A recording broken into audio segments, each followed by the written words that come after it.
Welcome to free online courses in biotechnology for plus 2 students. The courses is on nanorobotics in medicine. The course is presented on behalf of School of Life Sciences, B.S. Abdur Rahman Kazan Institute of Science and Technology, Chennai, India. In this course, we are going to see under these headings are History and Introduction, Role of Nanotechnology in Medical Research, Nanorobotics Prologue, Emerging Nanorobotic Applications in Medicine, Reciprocite is a kind of nanorobotic, structure, function and its applications, Nanotechnology Research in SLS, BSA, CIST, and finally with assessment. Before we proceeding into the course, we must know some of the scientists who notably contributed for the nanoscience and technology. Richard P. Feynman is a Nobel laureate in physics in the year 1965. He is an American scientist. He served in California Institute of Technology, Caltech, USA. For his excellent contribution, he awarded Nobel Prize. The prize motivation is for their fundamental work in quantum electrodynamics with a deep blockchain consequences for the physics of elementary particles. The idea was incorporated into Feynman's 1959 essay, There is a Plenty of Rooms at the Bottom. Next, Robert A. Freitas is Senior Research Fellow at the Institute of Molecular Manufacturing in California, USA. He is the author of Nanomedicine and published a book in the year 1999 and 2003. It is the first technical book series on medical nanorobotics, where a detailed theoretical discussion of nanorobotics, which includes specific design issues such as sensing, power communication, navigation, manipulation, and locomotion and onboard computation. Introduction. Nanotechnology refers to the science and engineering activities at the level of atoms and molecules.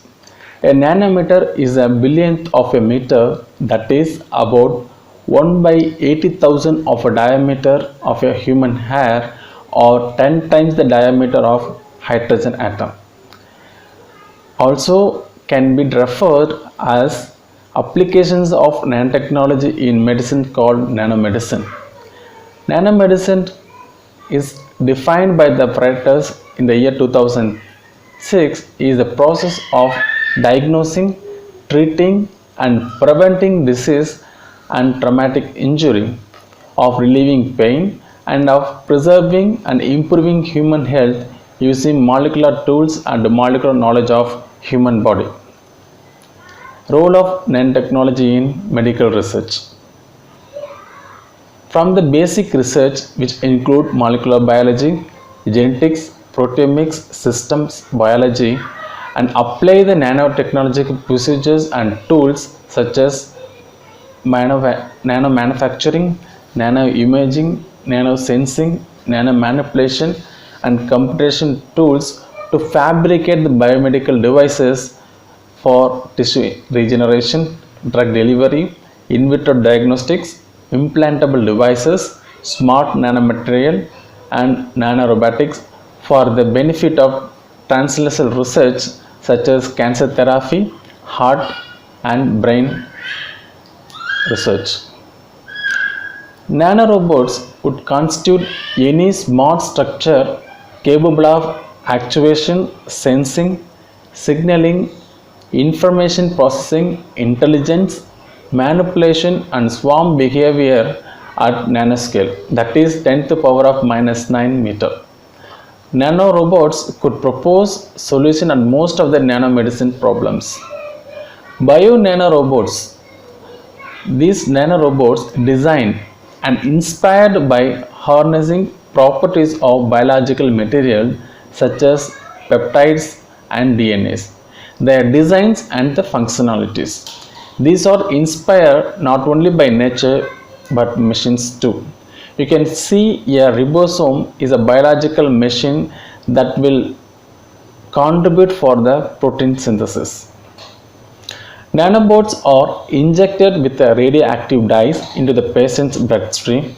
Because using the fluoroscope, we can detect the nano radioactive dye as it moves through the circulatory system.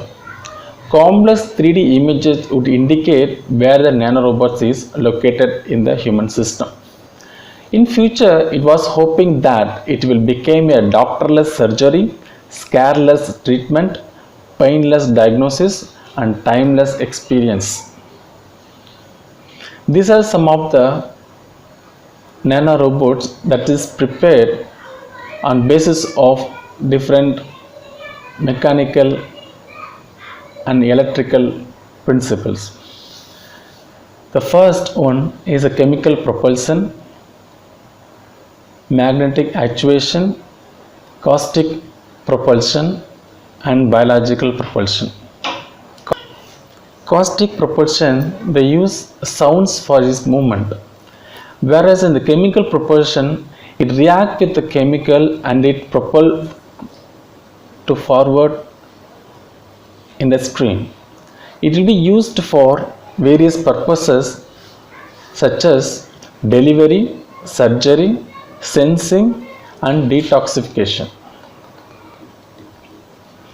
So, overview of the existing and emerging nanorobotic application across specialties of medicine. Here the microbiology, use of magnetotactic bacteria to transport and navigate nanorobots. In hematology, circulating reciprocyte nanorobots to deliver oxygen and remove waste products from the periphery. In hematology, circulating kelatocyte nanorobot with hematostatic functions and phagocytic microbivorous with customizable antigen binding site for targeting of pathogens. In dentistry, enhancement of success rate of root canal procedures by providing visualization of root. In neurosurgery, single action manipulation and a transection with the use of nano knife. And also circulating nanorobots for the monitoring of intracranial neurism development and progressions. In oncology, direct delivery to the cancerous tissue to limit systemic toxicity and increase effectiveness. And also mapping of margins of tumor to improve resection during surgery. And in vascular screening for atherosclerosis, cancer, neurosins, and more. Localization of bleeding site for assisting embolization. So these are some of the nanorobots which can deliver drugs to act as a vehicle to carry a drug to reach a specific target cell or tissue with a precise transport mechanisms.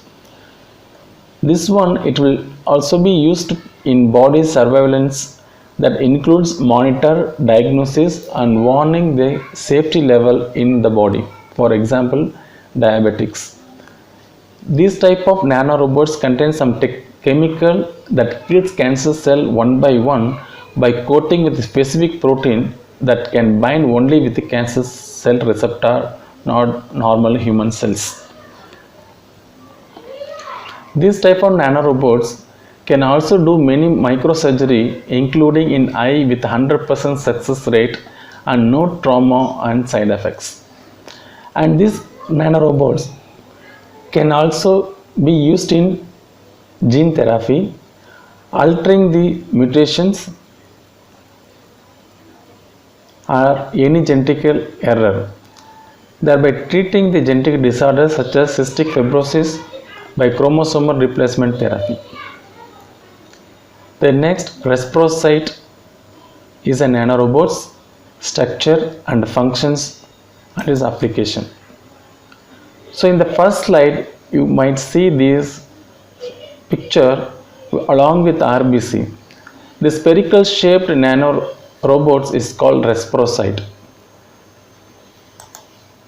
This is a prototype of the Resprosite. In this Resprosite there are two main halves. One side is oxygen, another side is carbon dioxide. What the alveoli cell will do to transport of gases, the exchange of oxygen and carbon dioxide. Likewise, it is made, the program is made as like transporting oxygen and carbon dioxide. The total radius is 500 nanometer. Using glucose metabolism as engine to run this Resprosite, and you can find oxygen gas rotators, oxygen chamber at the left side, and carbon dioxide gas rotator, CO2 sensors and the chamber in the right side. How it works? So in the blood plasma there is plenty of gas molecule, and there will be a molecule in binding site that capture specifically the gas molecule and bring into the chamber. It can deliver 236 times more oxygen to the body tissues when compared to the natural red blood cells. Carbonic acidity is maintained by the tiny computer of 124 nanometers and along with the oxygen and CO2 sensors. Gas chambers, that is CO2 and oxygen, will store their gases. Exchange gases by molecular sorting rotator sensor to catch particular type of molecules. Gas molecules are stored tightly in the chamber. There are three types of rotator that will do. One gathers oxygen at the lungs or in production before introduction into the body and release it where traveling through the body. And second rotator, they do capture of CO2 while the bloodstream and releases it at the lungs. The third one takes glucose from the bloodstream which is burned in the reaction, and it is used as fuel to drive its process. What are the applications of Resprosite? It can be replaced with the erythrocyte by mimicking the oxygen and carbon dioxide transport functions. Therapeutic dose of 50% Resprosite saline suspension containing 5 trillion nanorobots would exactly replace the gas carrying capacity of the patient's entire 5.4 liters of blood. Once the therapeutic purpose is served, the Resprosite may be extracted from the circulation requiring Resprosite activating protocol. During this protocol called nanophoresis, the blood to be cleared would be passed through the patients to a specialized centrifugation apparatus where the ultrasonic transmitter command the Resprosite to maintain the neural buoyancy. There are no other solid blood component that can maintain neutral buoyancy, hence those components are precipitate onwards during centrifugation. The blood components are added back to filtered plasma.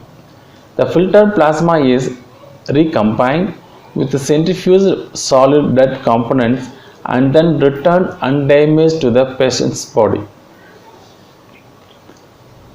So nanotechnology research in SLS, BSc, CIST. So these are all the nanoparticle research, nanotechnological research are held in School of Dye Sciences, or nanoparticle synthesis and its biomedical application, and nano emulsion preparation, nanocomposites for wound healing purpose, nano catalyst for the complex chemical reactions, nano thin films for UV protective glasses, and nanopolymers for various biotechnological applications. See, this is one type of nanobiocomposites prepared along with the cellulose coated nanoceria with pH dependent antioxidant property. You can find the cellulose with a microfibril structure where nanocilia encrusted along with the structures.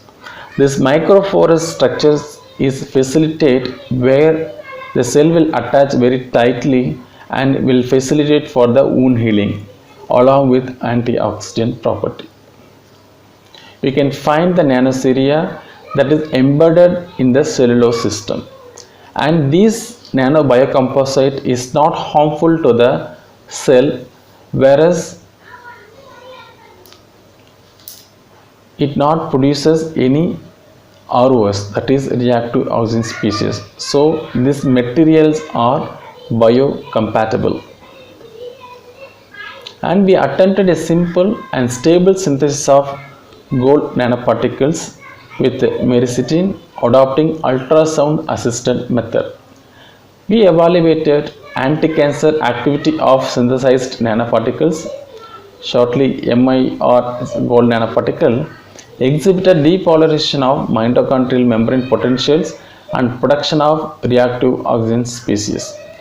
Our study proves that these nanoparticles hold great promise to use against breast cancer as a potent anti-cancer drug.